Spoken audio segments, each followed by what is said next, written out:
But what I can tell you is that I have, alongside building a real estate portfolio, I also run 3 businesses. And now this gives me some time to make some reorganization and reprioritize some of the business because I'm not on a plane every 10 days. This is Brandon Turner, and you are listening to the Average Joe Finances Podcast.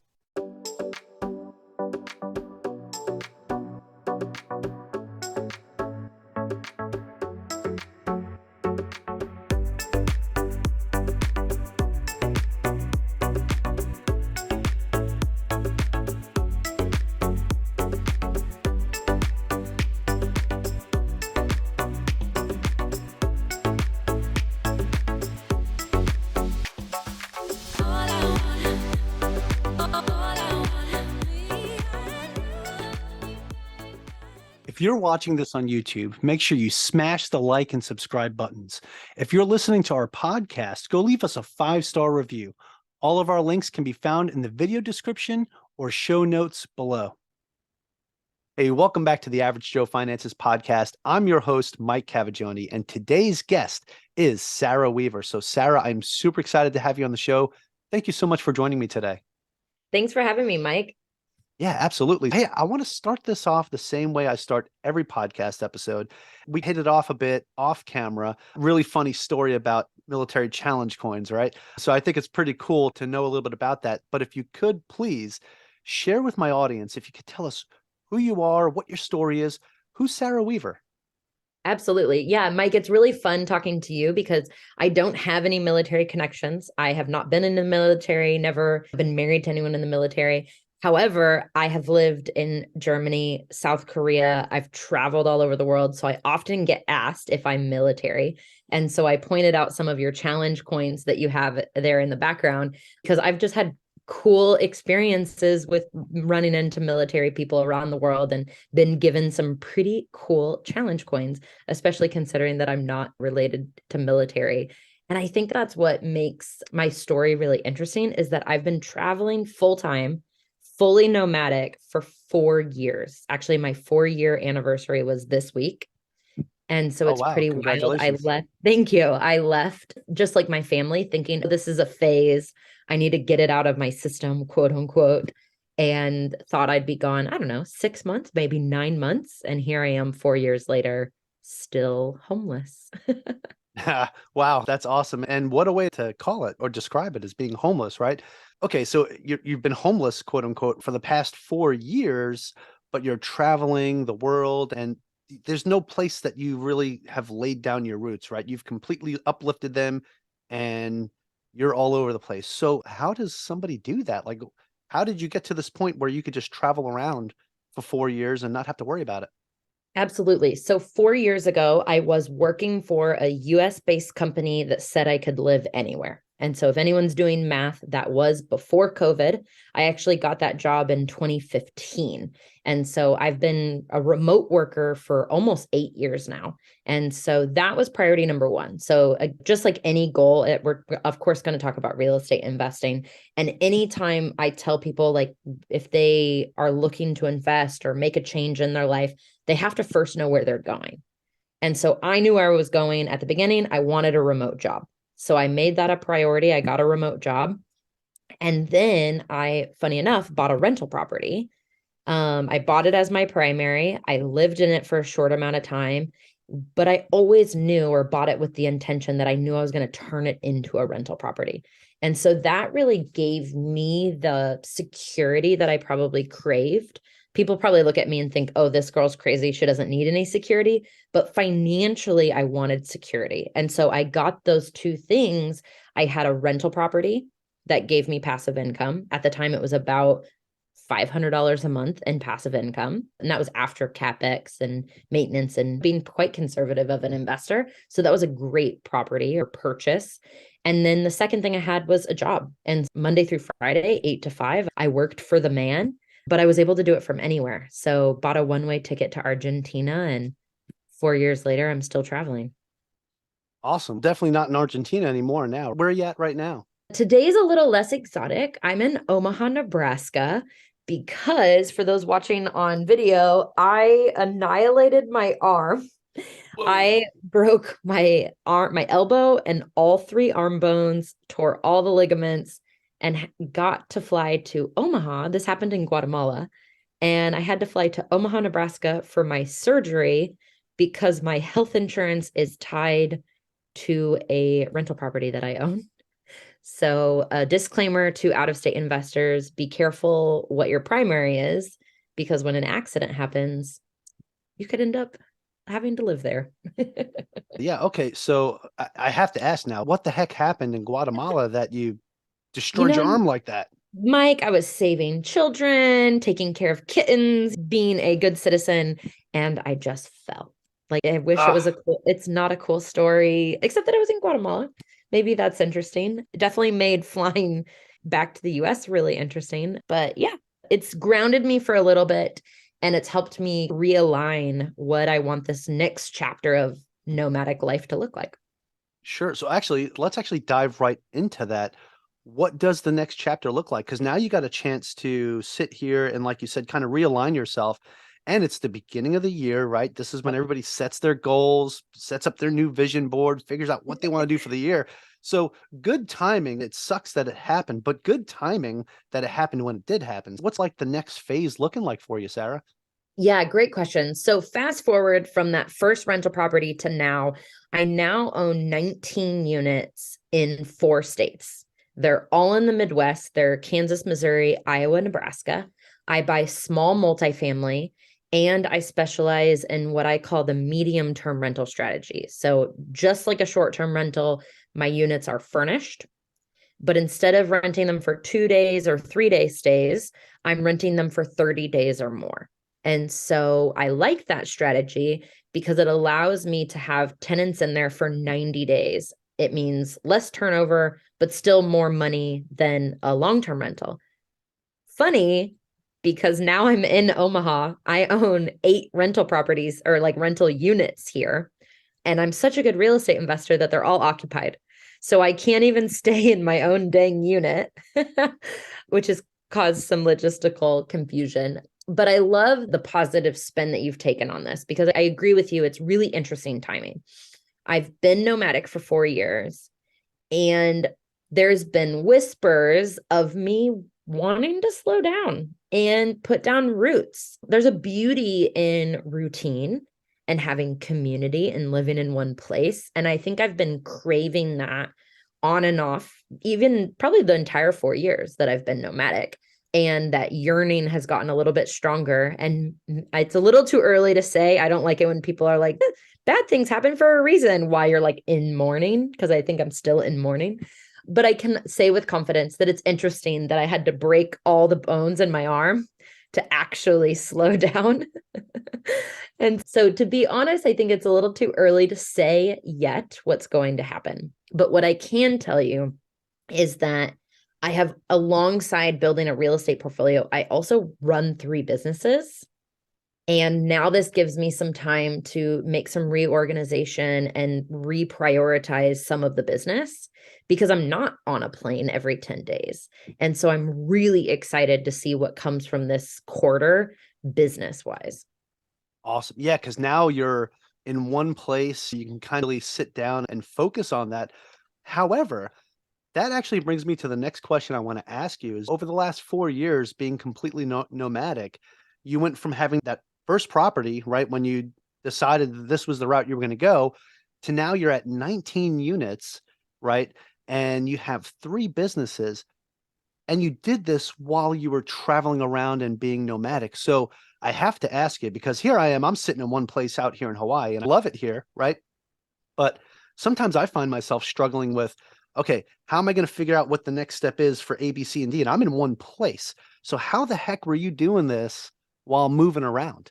Yeah, it's not perfect. So one of the things that I've really embraced probably the last 2 years, was done is better than perfect. So if you guys get anything out of this episode, I hope that you really hear me when I say done is better than perfect. And here's what I mean by that. It doesn't mean be sloppy, because no one's going to buy your services or invest with you or sign up for what you're selling if it's messy. but it doesn't have to be perfect. So what I mean by that is I found a problem that investors were having and I created a solution for it. And it did not involve a logo or a website or even a company name. And so what I mean by that is I own a company. It's now called Arya Design Services, and that's ARYA. And what we do is we furnish rentals for investors. So many people that have furnished rentals are like the boxes and the furniture put together and the, how do you do this, Sarah? Because you're an out of state investor. And I was like, let me show you how I do it. And then that became a business. And so I was serving clients way before I had a website, an EIN number, and a logo. And that's how I did it. There are things behind the curtain or behind the scenes that you guys are really messy, but I provide an incredible service to my client. And then what happens when you do that and you have fantastic follow-up, you get testimonials, and then you get exposure, and then you get more clients, and then you get referrals. And next thing I knew, I had a full-fledged business that didn't even have a name. That's awesome. It's, hey, how do I take care of this problem? You need to talk to Sarah. Oh, what's the name of her business? You just need to talk to Sarah. There you go. No, that's awesome. And you just treat people really well. Next thing you know, like people want to use your services because you provide excellent service. And so that's what I focused on. Like picking up my phone mattered more than creating a perfect landing page. And so when you ask the question, like, how did I do it? How did I grow from 3 units to 19 units and build businesses while traveling full time? It's, I focused on the things that really mattered. And then the rest, didn't like quite get done. Yeah, no, picking up the phone is important. It's funny. Actually, somebody literally said this to me the other day when I answered my phone, and they said, it's really nice that as a real estate agent, you actually pick up your phone because other people that I call don't even answer their phone. And I'm like, oh, okay, I'm sorry. Sometimes I can't always answer the phone, but yeah, if I have the opportunity, I can pick it up. I'm going to pick up the phone every time that I can, unless I'm sitting in the movie theater. That'd be rude. But it's just something simple as that. Customer service goes such a long way. And I really appreciate what you're sharing about that, because I think that's a side that a lot of people don't really focus too much on. They're like, yeah, that'll come with it, right? Customer service. But see, you're putting that customer service aspect first. You're concentrating on the actual service that you provide to get those good testimonials, to get the people talking about you, right? Recommending you to other people. And that carries so much more weight because, again, you were able to put this business together and build an entire business without a name, logo, website, nothing. It was just based on word of mouth. Like that type of grassroots movement is almost unstoppable. Well done on that, because that's, and I'm glad that you focused on the customer service aspect first, because a lot of people don't. They focus on everything else. I need to have my website. I've done this myself too. I need to have my website. I need to have my logo. I need to have everything done, right? And then you focus on the service later. So it's just a great mentality to have. Well, and then what's nice about focusing on client acquisitions is then you have money in the bank, and then you can pay someone to do the logo or the website or all those other things that frankly are not my specialty. And so that's really how I did it. And then I want to be fully transparent with your listeners. There are parts of my life that just get ignored. My health isn't the best, or my dating life is non-existent. And so sometimes you're crushing it in some areas of your life. And then there's other buckets or parts of the wheel, however you want to look at it, that are like a little empty or half full. Yeah, that's true. And that's something that you're able to reflect on right now while you're mourning your arm and getting healed up. So that's good though, that you actually have that, the other buckets that you need to work on and stuff. And I appreciate your transparency, right? A lot of people just talk about, oh, here's all the good stuff. Here's all the good stuff. They don't talk about the crap that's left behind. And there's always crap that's left behind that you got to clean up, right? Always. Otherwise, it piles up and you become a hoarder, right? And we don't want that to happen. No, I really genuinely appreciate the transparency. So for my listeners right now, you guys can see here, Sarah is just a genuine person, guys. So this is fantastic. Now, you started off, you got 19 rentals. Now, what made you decide to go with the medium-term rental strategy instead of maybe just regular monthly rentals, or I'm sorry, yearly rentals, or the short-term rentals? What made you decide on medium-term? Absolutely. The first thing first is that half of my portfolio is long-term and half of my portfolio is medium term. So I really believe in diversification. For me, I love the medium term rental strategy because let me just actually let the numbers speak for it. So I own a fourplex in Omaha, Nebraska, of all places. And a 1-bedroom, 1-bath, long-term is $800. So I have a tenant in one of my units is still long-term, and she has a pet. So it rounds up to $850. So $850 a month, long-term. Great tenant. Her lease came up and now she's month to month. I think she's great. I'm probably going to let her stay in there as long as she wants. Then the unit next door in the same building, I should say, same setup, exactly identical, but I furnished it. I rent it for $1,875 a month. a month. So yes, I pay utilities, and utilities are never more than, I don't know, $275 per unit. Never. They're about 100 to 150 per unit. Then don't get me wrong, then you have snow removal and all these things. But even if it was long-term, the whole building was long-term, I would be still in charge of snow removal because it's multifamily. And so the numbers were the number one driver in the medium-term rental strategy, or even just the furnished rental. So then I get a lot of STR hosts asking, okay, but what are the numbers if it was a short-term? Meaning I allowed less than 30 days. In the summer, it is higher. 1 month I got 2,400, but I don't think we'll see that again. 1 month I got 2,200. And I'm on average still at maybe 1975. So let's just call it $100 more.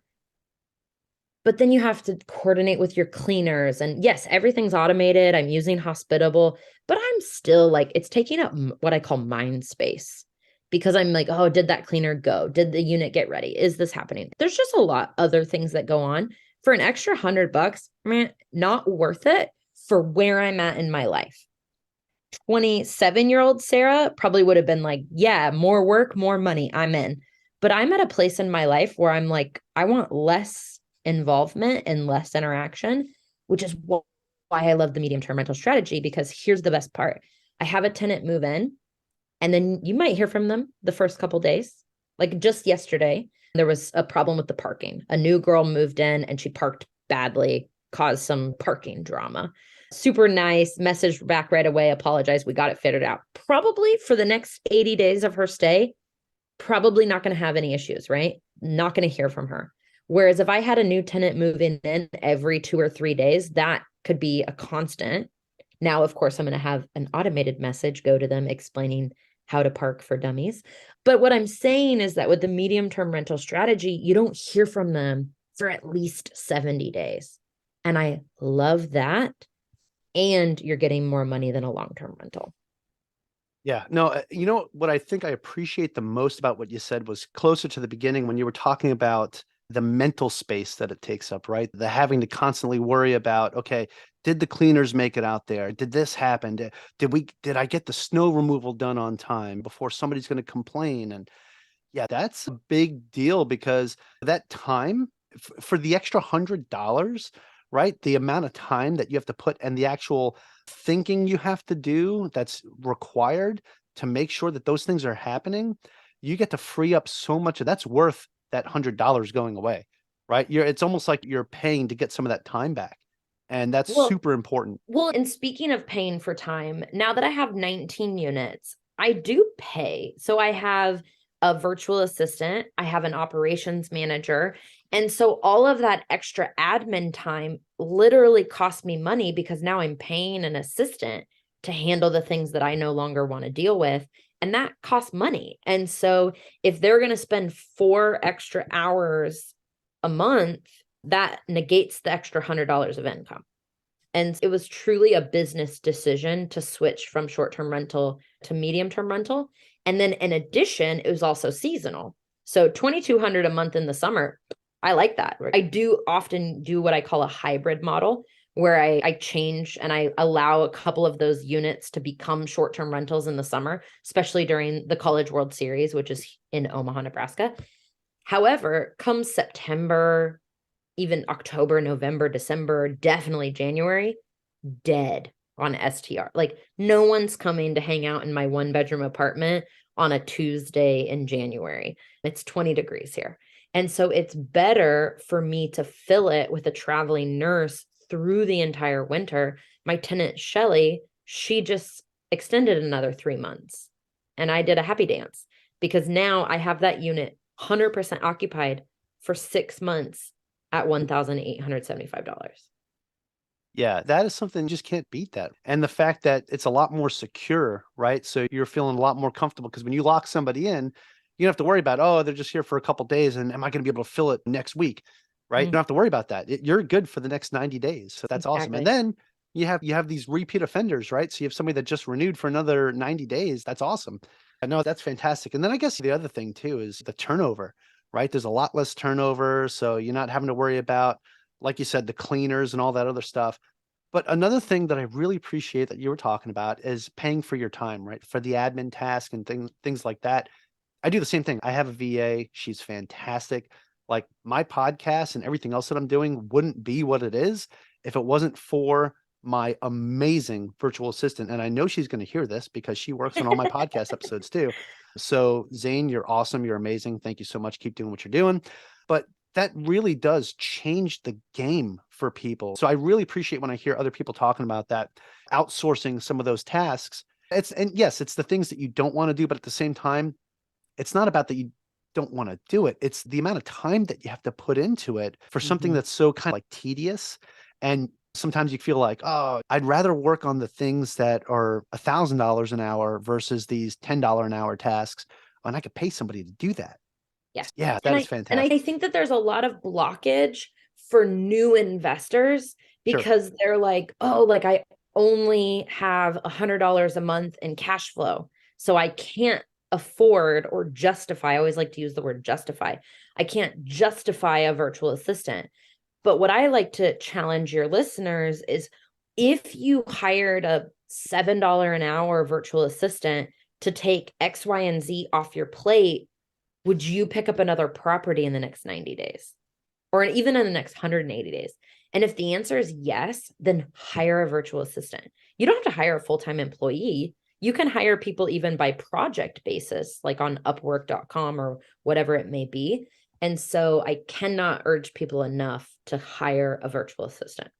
Yeah, Upwork is actually a fantastic place to find a VA. And my recommendation for anybody that's listening is to create the job that you want and then let them apply to it and come to you. And then you vet them that way.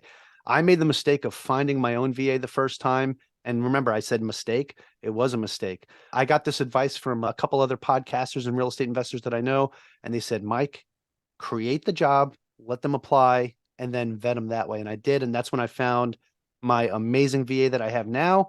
And yeah, you can go wrong that way, but you got to vet them, right? You got to make sure you ask the right questions and you're going to find somebody that's ready to grow with you. So I think that's important. And the other thing too, is like when I initially hired them, it was for my podcast and my podcast wasn't making money at the time. Like when I hired an editing team, my podcast wasn't monetized at the time. And I said, you know what? And I was trying to justify in my head as to why I shouldn't do it. And I was like, no, you know what? It's the time. I need the time back. I can't spend all this time editing. I can't do this anymore. So when I hired the editing team, that's when I figured out different ways to get my podcasts out there more on social media, get more listeners, and then eventually get a sponsorship, get monetized. And I'm like, oh, look, now the podcast is paying for itself and paying for the editing team. This is fantastic. But you had to bet on yourself at the beginning. I did. Yeah. And I like that. I like the way you phrase that. You have to bet on yourself, right? You have to be confident in your own ability to what you're trying to do next. Oh, Sarah, I love that, man. That's fantastic. Okay. So now you got these midterm rentals. That's the strategy you do. And then in the summertime, you bust it down to short-term rentals because you can do it then, right? Yep. Now, and then the other ones are long-term. Now, do you find that provides like a stability in case you have a longer turnover period or anything like that? If you were to go vacant in, let's say, 60% of your medium-term rentals, would your long-term rental sustain you through that process? Yeah, great question. So yes, what I love about how I've set up my portfolio is that some of the reason that my long-term rentals are long-term rentals is because they cash flow so well that I don't want to put in the effort to, even though I own a furnishing company, I don't want to put in the effort into furnishing that house it already cash flows $800 a month. And so I'm happy with that. And I'd rather go buy another unit than invest the time and energy into stopping what I'm doing and furnishing the place and then having yet another unit that's a furnished rental when it functions so well as a long-term rental. And most anything that I do now in 2023 is all tied back to what I want my life to look like. And so I like my portfolio because half of it is sit it and forget it long-term rentals. And then I have a few where I have amazing tenants that will probably renew year after year after year. I'm so grateful for those long-term rentals, and they cash flow fantastically because I bought well. I have low PITI.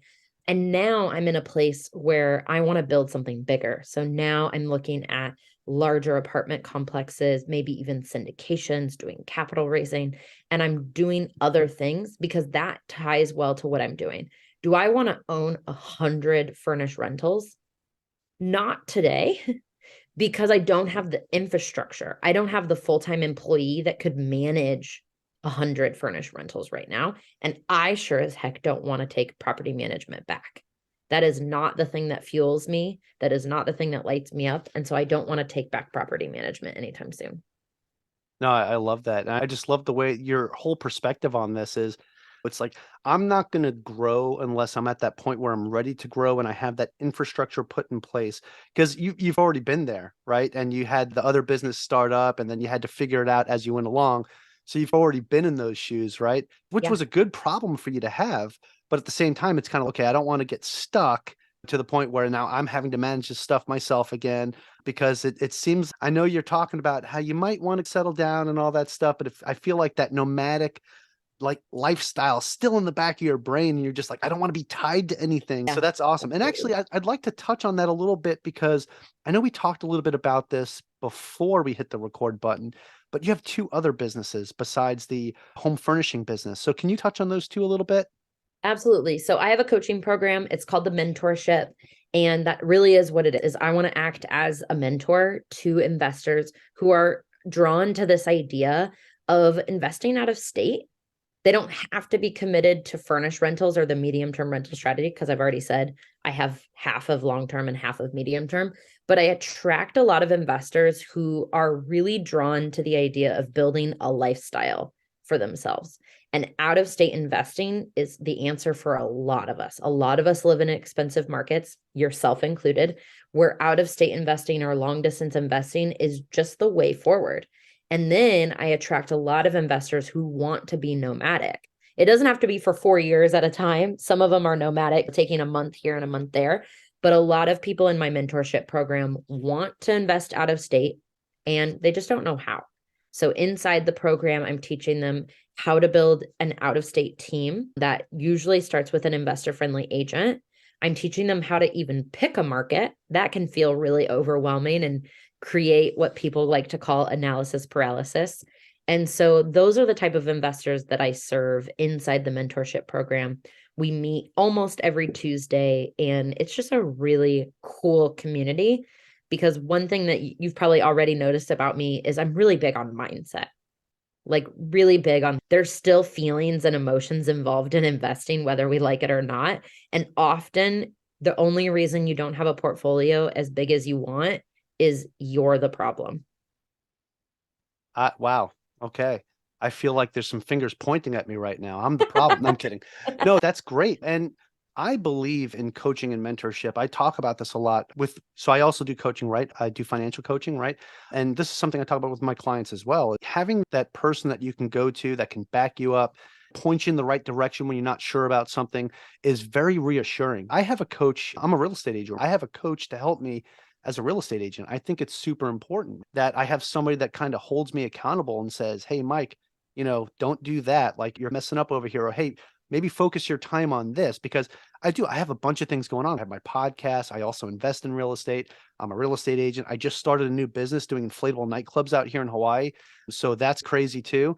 So I do need like people just guiding me saying, hey, bro, come on back to the over here and let's get this figured out. Yeah, definitely. And that's why I love networking and meeting people in my niche, and that will help me because we all help each other. And that's one of the things that I love about the real estate investing community is that, man, like once you get out to these networking events and you meet some of these people, it's amazing. Like I've made lifetime friends just from conferences and networking events that I've been to, because there's so many good people that are so willing to give. And I think that's awesome. Anyway, I'm talking No, too much. I'm from New no, York. I Mike, can't I love myself. it because you've touched on such a good point, which brings me to the next business that I own. Yes, that's what I So want to get I'm into. so I'm sure that there's a lot of investors listening who are thinking, okay, good for you, Mike. You found lifelong friends, but here I am, and no one in my family wants to hear me talk about investing. I'm lonely, or I know I'm not crazy, but yet my friends call me a slumlord. Like I know you have listeners out there who are feeling like that. And for a lot of them, the conference scene is not the best way to build lifelong friends. And so what I designed was, again, I started with the problem. The problem was people were craving community and connection. And the solution is these really cool small scale events. So I own a company now called Invested Adventures. By the way, we did 5 events before the company ever had a name. So comment below if you'd That's like the the name. Sarah Weaver way.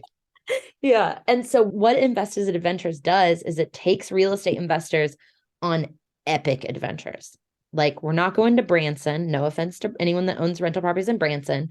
We're going to African safari in Tanzania, the south of Italy to see olive orchard that a real estate investor bought for $25,000. We are going to hike the W Trek in Chile down in Patagonia, a goal setting retreat in Guatemala, really epic adventures. And for those of you that just can't give yourself permission to take time off, they're a business write-off. Like this is a business trip. So I've developed these usually 11 to 17 people. So let's just call them 15-person events. And that is exactly what I love that you touched on, is talk about lifelong friends when you hike a 14,000 foot volcano with someone in the real estate space, shared trauma. And then you come down from the mountain and you not only know them as a person, but you also know about their investing strategy, how they financed it, where they're going. Maybe they gave you a hard money lender contact, but more importantly, you're connected to them on a personal level. Yeah, that's fantastic. That reminds me of serving in the military. And it's just like when you're in those tough situations and you've got those people that are by your side that you have to like begrudgingly get through it together, you start to really develop like really strong relationships with those people. And that's why we call each other brothers and sisters in the Yes. military, right? Because we've all gone through some type of really tough event together that will really bring out like the grit in somebody, right? And show you somebody's true character, right? When you're out there and you're like, I don't know if I'm going to make it. And you have somebody kind of pulling you along. Come on, we're all going to do this together. That really carries so much more weight than saying, I sat next to this person at a conference and we took notes together and shared a latte. Or we met in the hallway and then we got drunk at a bar. And don't Yeah, get me yeah, wrong, love conferences. Conferences are the reunion to those smaller events or those deeper connections.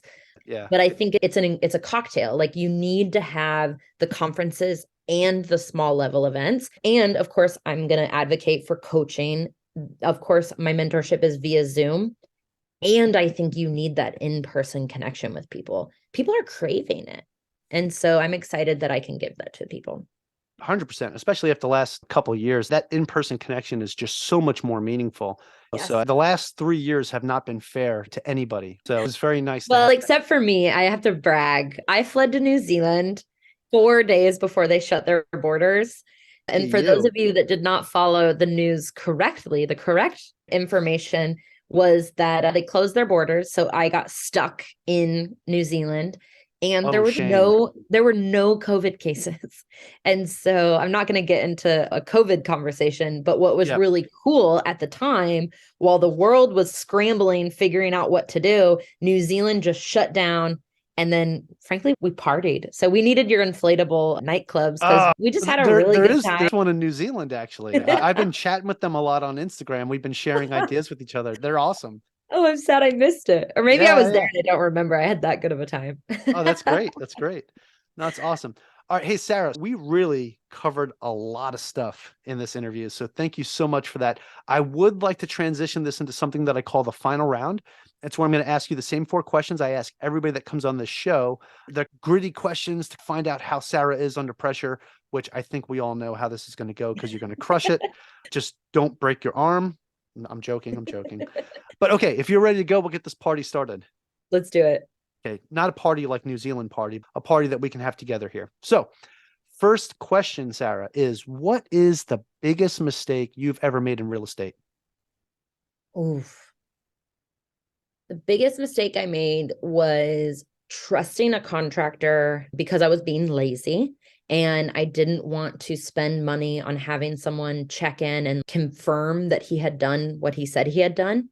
And instead, I was like, yes, I did it. Check that box off, send him payment, moving on to the next thing. And then, of course, tenant moves in, find out that contractor didn't do things correctly. And then good luck chasing someone after you've already paid them. Yeah. Oh, man, that's unfortunate. I'm sorry to hear that. Yeah, it's a doozy. And I think I've only had one other person bring that up as one of the biggest mistakes they've made is dealing with the contractors. So I definitely appreciate that. Speaking of that, I know you've probably learned a lot of lessons. So this kind of ties into that next question. And that is, what is something that you've learned that you wish you knew when you first started this? I think we touched on it, the hiring piece. I wish I would have hired, I wish I would have, I'll use my own words. I wish I would have bet on myself and hired a full-time assistant 6 months earlier. And I'm sure even if I could sit down with that version of Sarah, she would have still been like, nope, because there's still some scarcity mindset work that I'm doing around money. And hiring an employee before you're profitable, like what you did, it's really ballsy. And I would go back and I would do it. I would have bet on myself and hired someone 6 months earlier. I now have 2 full-time employees, a contractor helping with marketing, a contractor helping with social media. Another contractor is about to start next Monday to help with more property management. And I'm so glad I bet on myself and my business now. I wish I had done it 6 months earlier. Yeah, no, that's great. That's a great lesson learned. But at the same time, it happened at the right time for you. With where you were in life, I'm a firm believer in that the things happen to us for a reason, right? And that's what develops our character. So that's one of the things that built you into who you are today that makes you even stronger, right? That if you would have done that back then, and it's like the cheat code, right? Would you even be where you're at right now if you cheated to get it that way back then, right? Yeah, So that's a no, great way to look. that's fantastic. But it is a great way to look at it like, hey, should have bet on myself. And for my listeners, that is something that's huge. And I really like that term that you use. That's what I'm going to use every time now when I talk about something like this is just you need to bet on yourself. And I'll say, hey, I stole that from Sarah Weaver because she's awesome. So Thank you. Thank you. all right. Hey, the next question I have for this, and again, this kind of ties into it, but speaking of your coaching and mentorship and you're helping people out, right? Do you have any tips or tricks that you would recommend to someone that is just getting started in this space today? Absolutely. Find a mentor who is 2 steps ahead of you. I think a lot of people find a mentor, it's easier because they have bigger platforms. It's a mentor who is 10 steps ahead, or heck, even 50 steps ahead. The challenge with that, and I still think you should do that, the challenge is that the person with 1,200 units doesn't remember the emotions that you're going through when you have 0 to 10. And so finding someone who's 2 steps ahead of you is really crucial in addition to finding someone that's further along. And so typically you can find that also for free. So it's creating your own accountability group or reaching out to say, hey, I've been following you on Instagram. Can we set up a call? And then really just pouring value back into that person, but find a mentor who's 2 steps ahead or even 10 steps ahead, rather than always finding someone who's 50 to 100 steps ahead of you. Sarah. I absolutely love that answer because this is something I talk to people about networking all the time, right? And it's one of the things that I speak about often. And I always tell people, look, when you go to a conference or a networking event, don't go out there just passing out your business card, just trying to meet as many people as you can. Find 1 or 2 people and really connect with them. And then the other thing I say too is I recommend if you're just getting started out and you want to learn and you want somebody to kind of take you under their wing, don't find the person that's been doing this for 20 plus years, because back when they started, things were way different. There were different programs. There were different ways to get funding and lending. It was totally different scene. Find the person that started a year or two ago that's kind of new, still green, right? But they started, right? And they're making moves, right? Find out what they did to get started and just start having those conversations, right? I absolutely love your answer, right? I think that is so huge. Find the person that's 2 steps ahead of you. Don't find the person that's been doing this for forever, right? That's like a brand new person going up to like Brandon Turner and saying, "Hey, can you teach me real estate?" Dude, come on, man. He's like way past that. Well, and it's like you have to respect so think about where you're going. I don't actually, because I'm obsessed with starting businesses, but let's just call it like laying on the beach doing nothing. Don't come up to me when I'm hill in hand laying on the beach doing nothing and ask for 5 hours a week of my time. Whereas someone that's 2 steps ahead of you, they're probably in the grind, excited to talk about where they are, how they got there. Whereas that person that's been doing this for 20 years, hopefully they're like in retirement mode. Yeah. Or so asking for their time is also setting yourself up a little bit more for rejection than someone that's 2 steps ahead of you. And 100%. I am very open about how many units I own and how much cash flow I have, because I'm probably not 100 steps ahead of you.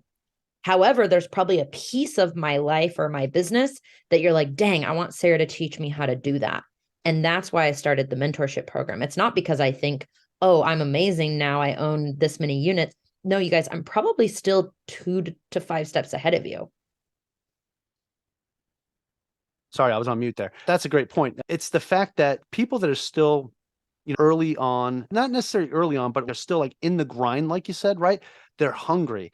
And people that are hungry are always willing to give back and share, some of what they're eating with other people, because they're like, hey, come along with me. Because that camaraderie, those relationships that you build is so important. Those are the people that are going to say, hey, you should come on this next trip we're going to go to Machu Picchu. It's things like that. And you start to build that community, and then you never know, that person is going to be your partner in the future, right? Or somebody else is, you're going to meet somebody else during that process that you guys are going to partner up and start taking down some big deals together, right? And then before you know it, you're the person that's a couple steps ahead, and you've got people coming to you saying, hey, how are you doing this? And you can say, hey, come on, let me show you. This is what I did 2 years ago when I first started. And I'm so glad you mentioned that, Mike, because it's exactly what happens. Actually, I call it the after effect. So my events are amazing, and I love the after effect. So I have 2 people from my trip from last year. They're taking down a large scale, huge, down to the studs kind of renovation. And then someone else in that same group from the same event is their private lender. That's awesome. You get that from seeking out mentors and building these relationships. So I love that. Okay. That's enough on that. We could talk about that stuff all day. I do have one more question for the final round that we got to get to. And that is, Sarah, this one's more opinion based, but do you have a favorite business, investing, or real estate related book or podcast, or both?